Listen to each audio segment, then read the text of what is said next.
What's going on, guys? Well, we're working on the Wrangler today. Going to be replacing the drag link on it.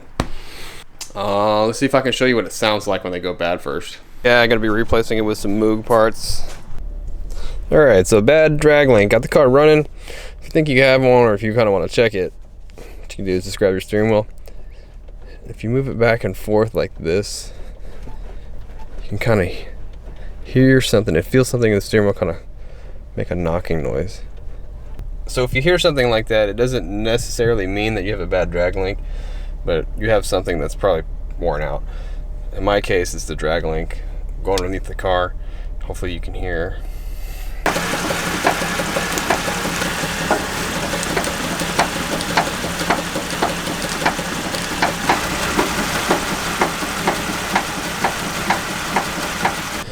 Alright, so you can definitely see that this guy has some play in it right here.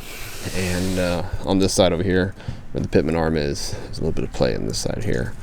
Hopefully the camera picked it up. You can feel it pretty good in the steering wheel when you move it back and forth and when you hit bumps and stuff like that.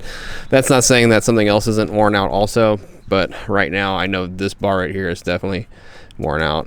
So I went ahead and I got some replacement parts. They are Moog brand.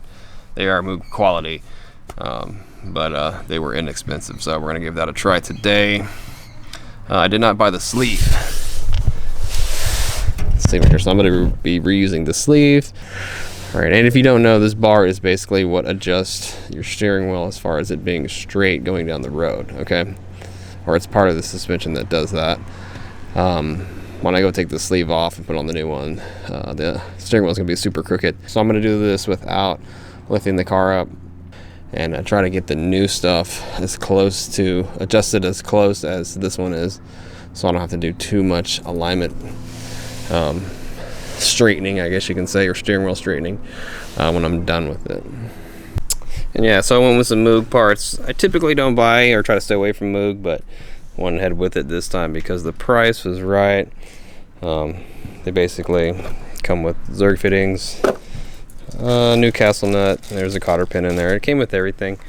One thing I'm going to do is I'm probably going to spray painting all of it because this stuff likes to rust. All Moog scrap likes to rust, so I'll probably end up spray painting it after I put it all on there. But yeah, I mean, it doesn't look too bad, but we'll see how many miles these things actually last, but they're pretty cheap. Alright, so we're looking at a 13/16 inch nut on the top. Let's loosen this guy up. Now, I don't remember if I've replaced this or not. I think I have in the past. I've used Mopar parts or OEM replacement parts, you know, and I think they're only good for about 80,000 miles. So just take note of that. You know, I don't see the Moog ones being any better. What I'm gonna do is I'm gonna end up putting it back on just a little bit, just so when I knock this loose, it prevents the whole thing from falling in my face. All right, so let's knock this other side loose. All right, just like the other one, nice and loose. Pull it off all the way. A couple threads on there. A little bit of W40 on the boot, a little bit on the threads up here. Same on the other side. Go stick this in here.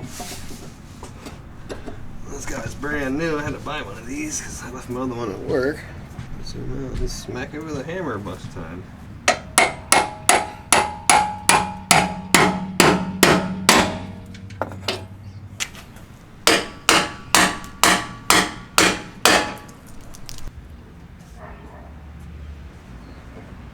There we go. That side can be a little tricky, but get it right out.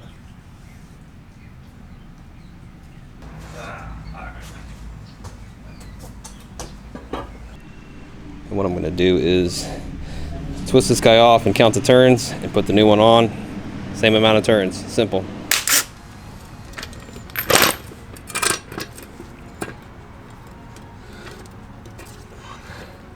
2, 3, 32, 33, 34. 34.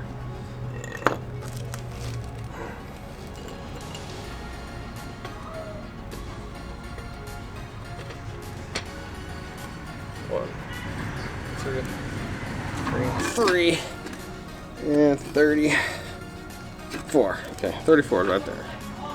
Okay, 34 turns on this side. I'm gonna tighten this one back up. And I'm gonna do this whole other side.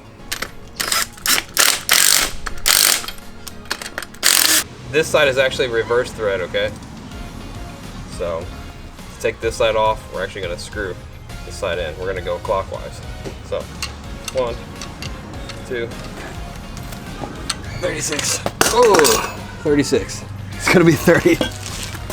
It's gonna be 2. Now, if you're wondering, inside the sleeve, there's already anti-seize on it. You can see that I had this one full of anti-seize, so don't really need to put any on here. I mean, I could.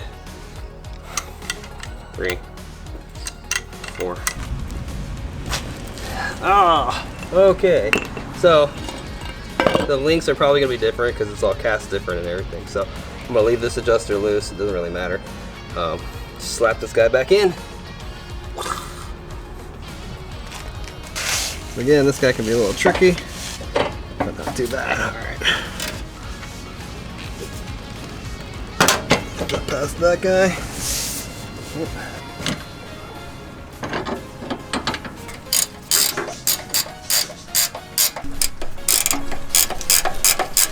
Alright, comes with cotter pins.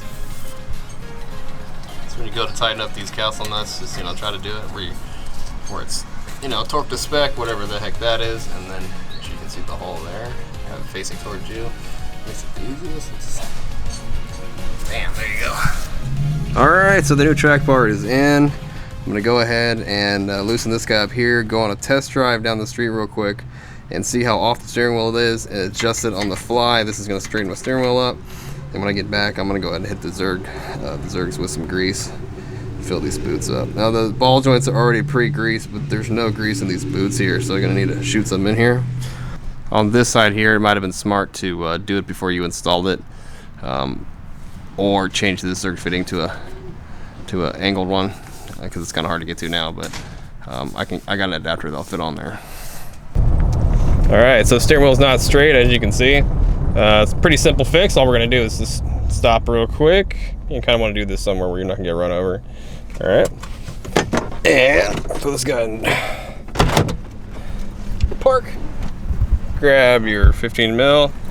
Come out here. So the way this is going to work is that if you turn this clockwise, the steering wheel is going to turn clockwise. So if we go counterclockwise, which what we need to do, it'll move the steering wheel counterclockwise. Pretty simple. So it's already loose for me. I'm just gonna give it about a half and see what it does, okay? Now we can go and check and see if the steering wheel moved. All right, and it did move a little bit. I'm gonna go a little bit more, but you won't really know until you go and drive it, okay? All right, that's good about right there. Tighten this up a little bit. It's a little bit too loose. Let's do it a little tight, not really all the way final tight, but that should be good. Let's go see what we got. All right, it's almost there. All right, one more time. All right, I think that's good enough. All right, guys, well, that's pretty much it for this video. Drag link, pretty simple to install. Hopefully this one lasts a lot longer because it has the Zerg fittings. I'm gonna need to go ahead and change that passenger side one to a 90 degree so I can grease it a lot easier because the tie rod's kind of in the way down there. But yeah, it's pretty simple. Not too bad to go ahead and street the steering wheel. No need to go get an alignment or anything like that. The whole install I think was probably maybe $100 maybe. I'll leave part numbers and things like that for the tools and the parts down in the description box below for you to check out if you want to get any of those tools or any of the parts. If the video was helpful, do me a favor and hit the thumbs up button. I really appreciate it. And if you haven't subscribed to the channel already, hit the subscribe button, turn on notifications. And yeah, you guys take care, be safe, and have a great weekend. Later, dudes.